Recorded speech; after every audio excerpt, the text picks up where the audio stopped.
I always thought trust was the one thing we had. Sarah and I met when we were 16, working summer jobs at the same diner. She spilled a milkshake on my shoes, laughed until she cried, and I fell in love right there.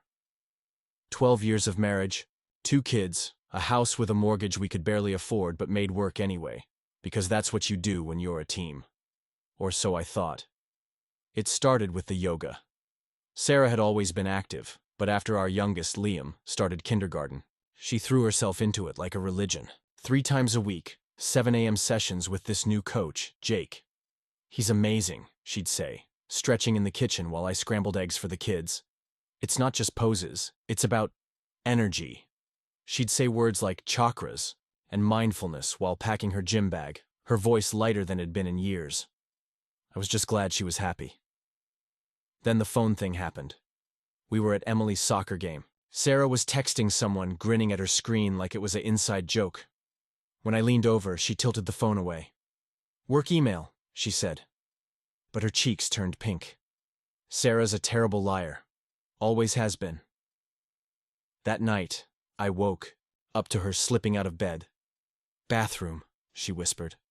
But I heard the muffled vibration of her phone in the kitchen. I found her at the table, bathed in blue light, typing fast. She jumped when she saw me. "Couldn't sleep," she said. The screen went dark before I could read it. The texts piled up. She'd leave her phone face down on the counter, take it with her to the shower. Once, I picked it up to charge it, and a notification flashed. "Jake. Missing you already." I froze. When she came back, I held up the phone. "Who's Jake?" She rolled her eyes. "My yoga coach, Mark. God, relax. He's like a kid, but he wasn't." A quick Instagram search showed me Jake, 24, tousled hair, tattooed arms, posing in downward dog on a beach. His bio read, "Living my truth." Sarah had liked every post. I tried to let it go, told myself I was paranoid. But then came the weekend she went to a conference.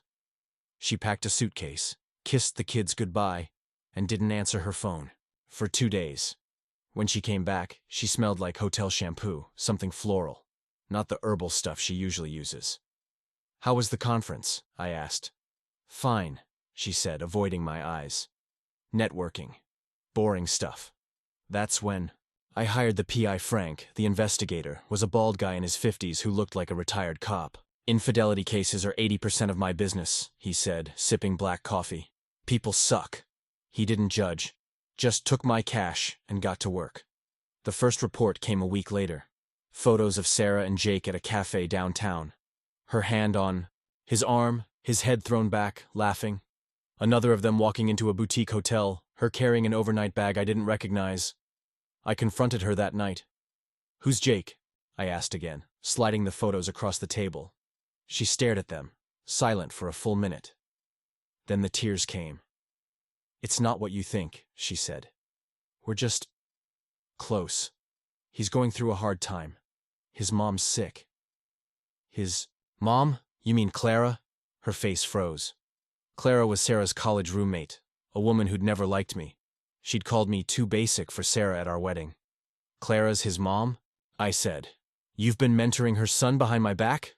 Using our money to, what, fund his yoga empire?" "It's not like that." "Then what's it like, Sarah? Because from here, it looks like you're cheating on me with a guy half your age and his mom's cheering it on." She didn't deny it, just cried harder. I moved to the guest room that night. She didn't follow. The next morning, Frank called. "You need to see this," he said. He dug into Jake's finances. Turns out, Sarah had transferred $15,000 from our joint savings to his business account, labeled as a loan. But the worst part? Jake wasn't just some random kid. Frank handed me a faded photo. Sarah, Clara, and a toddler at a park. The kid had Jake's eyes. "Clara had him young," Frank said. "Raised him alone. Sarah's been in his life since he was born." My stomach dropped. "She's known him since he was a baby?" "Yep. And get this. Clara posted this last week." He showed me a Facebook post. A selfie of Clara, Sarah, and Jake at a restaurant. Caption, "Family dinner with my 2 favorites." Sarah had commented, always here for you both. I felt sick. This wasn't an affair. It was a family, and I was the outsider. I didn't sleep for 3 days. Every time I closed my eyes, I saw that photo. Sarah holding baby Jake, Clara grinning like she'd already won. I'd spent over a decade building a life with Sarah, and in 6 months, she'd replaced me with a kid she used to babysit. Worse, she'd turned him into a project, a pet, a lover. The money was the knife twist. 15 grand. We'd fought about that savings account last year when the water heater broke. We can't touch it, Sarah had insisted. That's for the kids' college. Turns out it was for Jake's new studio, a loft downtown with bamboo floors and Himalayan salt lamps. I drove there at midnight, sat outside in my truck, watching the lights flicker on the second floor. A shadow moved behind the blinds, 2 figures, close. Laughing, I wanted to storm in, to smash Jake's perfect teeth. But I'd lose the kids if I got violent. Sarah would play victim, and I'd be the unhinged dad. So I did what any sane, broken man would do. I got smarter. First, I drained the joint accounts. Every penny. Transferred it to a new one under my mom's name. Sarah noticed the next morning. "Where's the money, Mark?" She stood in the kitchen, still in pajamas, holding her phone like it was evidence. "Safe," I said, flipping pancakes. "For the kids. You want to fund your boyfriend's lifestyle? Get a job. You're being paranoid." Emily looked up from her cereal. "What's paranoid?" Sarah stormed out. I smiled. Let her explain to Jake why his cash cow dried up. But revenge isn't just about money. I started following Jake, not the PI, me. Learned his routine. Monday, Wednesday mornings, yoga classes at the studio. Tuesday, Thursday, personal training sessions with rich housewives.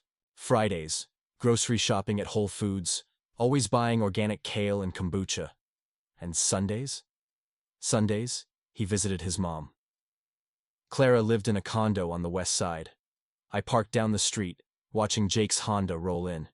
He carried a tote bag. Laundry. Probably. Mama's boy. That's when it hit me.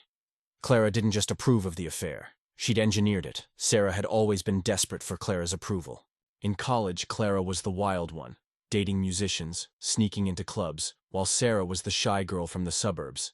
Now Clara was living vicariously through her son, dangling him like a prize. I needed proof. One Tuesday, I called in sick, to work, and followed Sarah. She dropped the kids at school, then drove to Jake's studio. I waited an hour. When she didn't come out, I texted her, "Can you grab Liam's prescription?" Forgot to pick it up. Sarah, "Can't. In meetings all day." Me, "No problem. I'll handle it." I screenshot the texts. Evidence. But it wasn't enough. The next day, I bought a burner phone. Created a fake Instagram account, a Luna Wellness 23, and followed Jake. DM'd him, "Hey, love your vibe. Interested in private sessions. Are you available Fridays?" He replied instantly, "Absolutely. Let's chat." We met at a cafe. I wore a hat, sunglasses. He didn't recognize me. "So, Luna," he said, sipping a matcha latte. "What are your wellness goals?" "I'm stuck," I said, pitching my voice higher. "My husband doesn't get me. I need someone who understands energy." Jake leaned in. "I get that. So many of my clients are in unfulfilling marriages. They come to me lost, and I help them reconnect." "Reconnect?" He smirked. "With themselves, their desires. Sometimes that means making hard choices, like leaving their husbands. If that's their truth." I wanted to vomit, but I kept playing. "What if the husband finds out?" He shrugged. "Truth always comes out, but by then, the wife's already free." I recorded every word. That night, I showed Sarah the video. "This is who you're choosing?" I said, my voice steady. "A con artist who preys on lonely women?" She stared at the screen, jaw tight. "You set him up." "He set himself up. You think you're special? He's doing this to other clients. Check his DMs. Stop it. He's using you, Sarah, for money, for sex, for whatever sick game he and Clara." She slapped me. Not hard, but the shock of it silenced us both. "Get out," she whispered. Gladly. I packed a bag, kissed the kids goodbye. Emily asked, "Are you and Mom mad at each other?" "Just grown-up stuff," I said, repeating her lie. As I drove away, I realized this wasn't just about Sarah anymore. It was about burning it all down. I rented a cheap motel room under a fake name. The kind of place with stained carpets and a flickering neon sign that buzzed all night. Perfect for plotting. First, I needed leverage. Jake's Instagram was a goldmine. Dozens of posts with middle-aged women, clients supposedly. But the captions were always just a little too intimate. "So grateful for your energy today, beautiful. Transformation isn't just physical, it's soul deep." And the comments from these women? Heart emojis, flirtatious replies. I wasn't the only one he was playing. I created another fake account, Mrs. Thompson 54, and slid into Jake's DMs me. "Saw your class schedule. Do you ever do private sessions?" He replied in under a minute. "Jake, for the right student?" "Always." I smirked. Hooked. Over the next week, I played the role of a lonely, wealthy divorcee.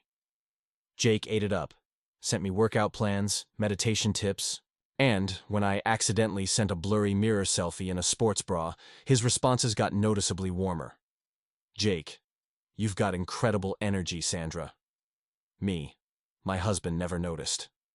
Jake, his loss. I saved every message, every compliment that crossed the line from professional to predatory. Meanwhile, Sarah was unraveling. She called me 3 days after I left, voice tight. "The kids are asking for you. Tell them I'll see them Saturday." "Mark, this is insane. You can't just—" "Did you know Jake's sleeping with at least 2 other clients?" I cut in. "Or that he's got a waiting list of bored housewives willing to pay triple for his special sessions?" Silence, then quietly. "You're lying. Check his phone next time you're together. Unless he's got yours locked now too." She hung up. Good. Let her doubt him. But revenge isn't satisfying when it's slow. I needed to hit Jake where it hurt. His studio's grand opening was coming up, some bougie event with free smoothies and aura readings. I RSVP'd as Sandra Thompson and showed up early, hiding in the back as the room filled with women in designer leggings. Jake took the stage, all smiles. "Welcome to Sacred Space. This isn't just a studio, it's a movement." I waited until he was mid-pose, then connected my phone to the Bluetooth speaker. The audio of him propositioning Mrs. Thompson 54 blasted through the room. "For the right student? Always. You've got incredible energy, Sandra. Some connections go deeper than the mat." Jake froze. The crowd gasped. I slipped out as the chaos erupted. Women murmuring, phones flashing, Jake stammering about doctored clips. By the time I got to my car, my burner was buzzing. Unknown number. "What the hell did you do, Sarah?" I didn't reply. Let her figure it out. That night, my motel door rattled with pounding. I opened it to Sarah, eyes wild. "You ruined him." "He ruined himself." She shoved a phone in my face. Jake's Instagram, flooded with angry comments. "Predator. Scam artist. Report him to the Yoga Alliance. His bookings are canceled," she hissed. "The studio's getting review bombed." I shrugged. Maybe he should have kept it professional. She stared at me like I was a stranger. "Who are you right now?" That's when I realized. I didn't know either. The next morning, Clara called. Almost didn't answer. But curiosity won. "Mark." Her voice was ice. "We need to talk." "About what? How you pimped out your son to my wife?" A pause, then quietly, "Meet me, or I'll file a restraining order for harassment." We met at a diner, the same one where Sarah and I had our first date. Clara slid into the booth, older but still sharp-eyed. "You've caused enough damage." "I did?" "She was never happy with you." The words shouldn't have stung. But they did. "Funny," I said. "She never complained when I paid the bills, or when I took the kids so she could find herself with Jake?" Clara's lips thinned. "Sarah's been lost for years. Jake helped her remember who she was before you suffocated her." I laughed. A bitter, ugly sound. "You're delusional." Am I? She pulled out an envelope. Inside, photos of Sarah and Jake at a beach, tangled together on a towel.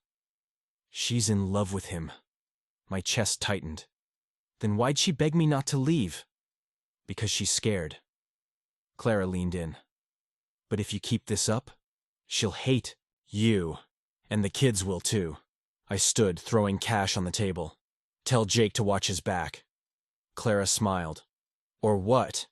You'll post more fake screenshots? No, I said. I'll do something real. Clara's warning stuck in my head like a splinter. She'll hate you, and the kids will too. I drove back to the motel, hands gripping the wheel so tight my knuckles turned white. Sarah hadn't just cheated. She'd rewritten our history, made me the villain in a story where she was the hero. Well, if she wanted a villain, I'd give her one. I started with Jake's studio, posed as a health inspector, and called in a fake complaint about mold. Watched from across the street as city workers slapped a bright red "condemned" notice on the door. Jake showed up halfway through, arguing with an officer, his Zen persona crumbling. Sarah pulled up minutes later, frantic. She tried to hug him, but he shoved her away. Good. Let her feel what rejection tastes like. But Clara wasn't idle. 2 days later, a process server showed up at my motel. Divorce papers. Sarah was seeking full custody, claiming I was unstable and financially reckless. Attached was a restraining order barring me from the house, the kids' school, even the damn playground. I called my old college buddy, Dave, now a divorce lawyer. He skimmed the documents and whistled. They've got screenshots of your fake accounts, texts to Jake, even the mold stunt. Sarah's painting you as a stalker. Can they prove it? Doesn't matter. Family court's about optics. You look unstable. You lose the kids. I crumpled the papers. What do I do? Fight dirty. I dug into Clara's past. Hired Frank again. Find me everything, I said. Bankruptcies, lawsuits, parking, tickets. I don't care. He came back with gold. Clara had declared bankruptcy twice, defaulted on loans, even had a DUI from 2010. But the real gem? Her condo was mortgaged to the hilt. She'd been funneling money from Jake's studio to pay her debts. Sarah knew about this, Frank said. Look. He showed me bank statements.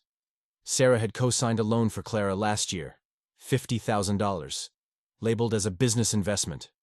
My blood boiled. She'd fought me over a $500 bike for Emily, but handed Clara 50 grand? I printed everything, drove to Sarah's office. She was alone, staring at her computer. For a second, she looked like the girl I'd married, tired, but soft, her hair in a messy bun. Then she saw me. Get out. I tossed the documents on her desk. Explain this. She didn't flinch. Clara needed help.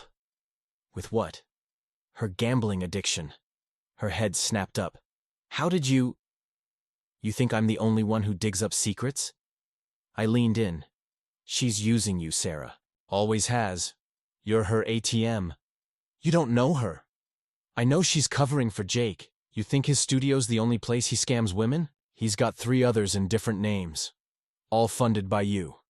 Her eyes flickered. Doubt. I pressed harder. Check his browser history. Search Luna Wellness.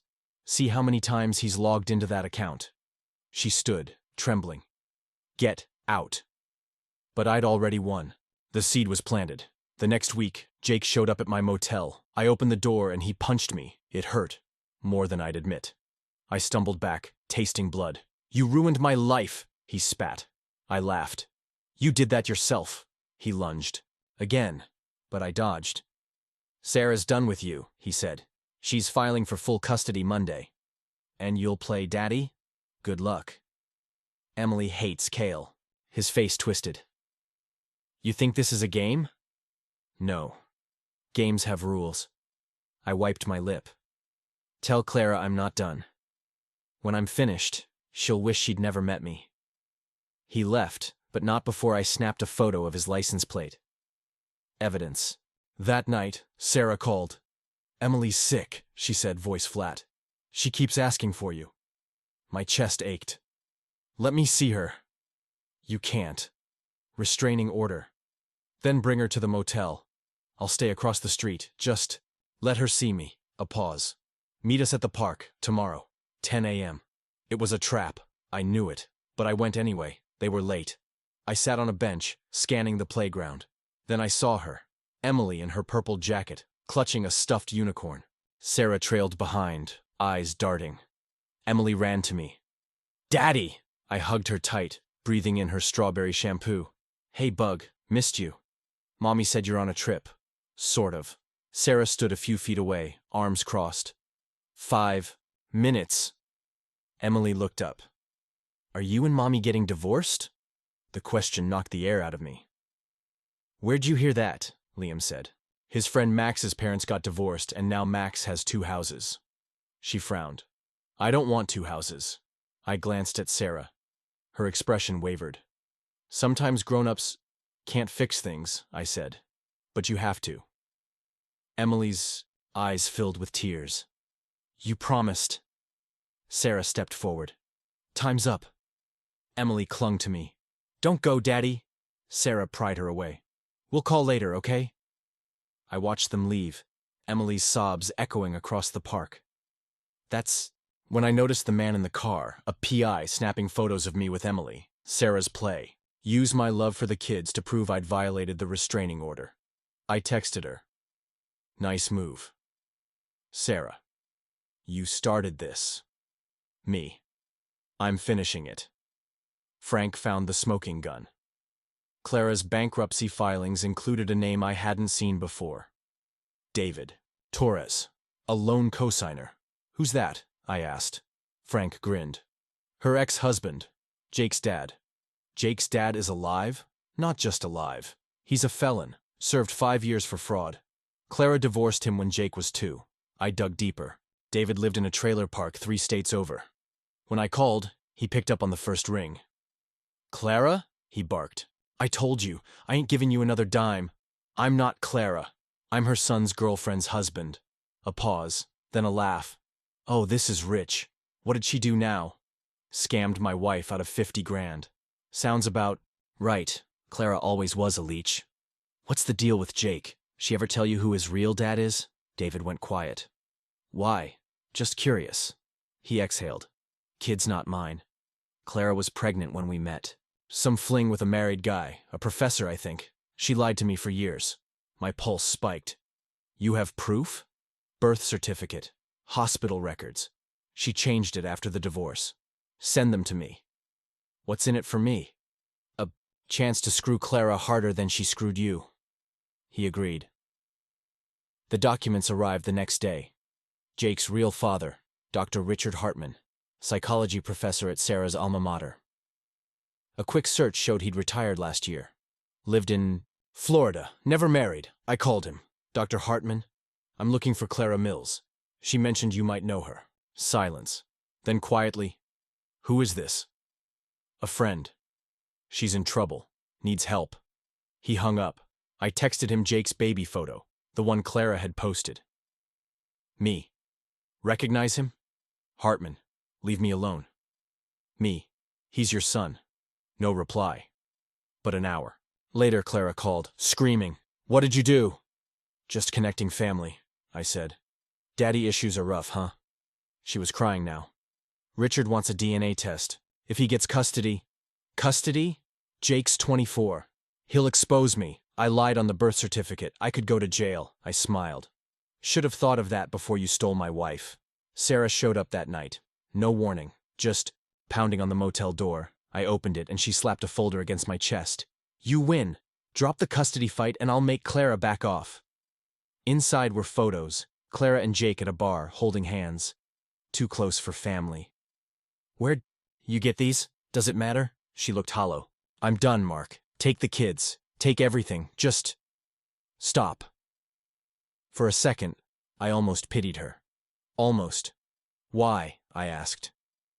She sank onto the bed. "Clara told me Jake was mine. Not biologically, but she said I was the mother he never had, that we were meant to be a family." "And you believed her?" "I wanted to." She met my eyes. "You were always working. The kids needed so much. Jake made me feel seen.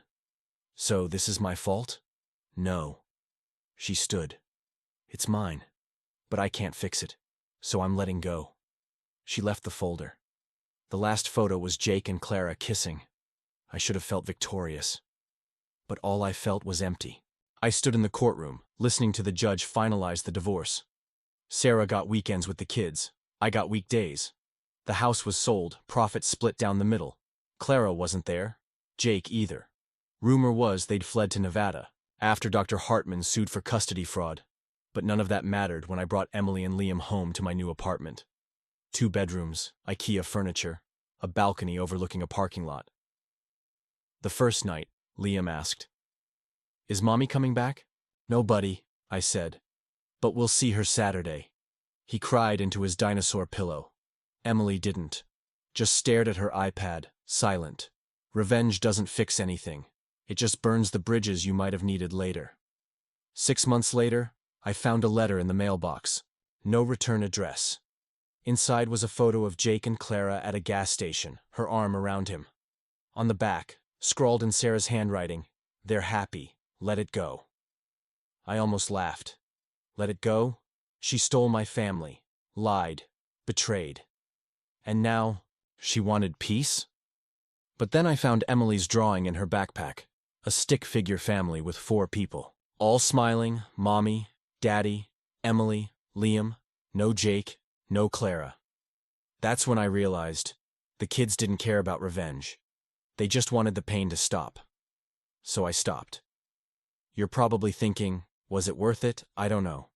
Sarah's alone. Clara's a fugitive. Jake's teaching yoga in Reno under a fake name. And me? I'm a single dad who traded love for spite. Some days when Emily laughs at my stupid jokes or Liam falls asleep on my shoulder, I think, yes.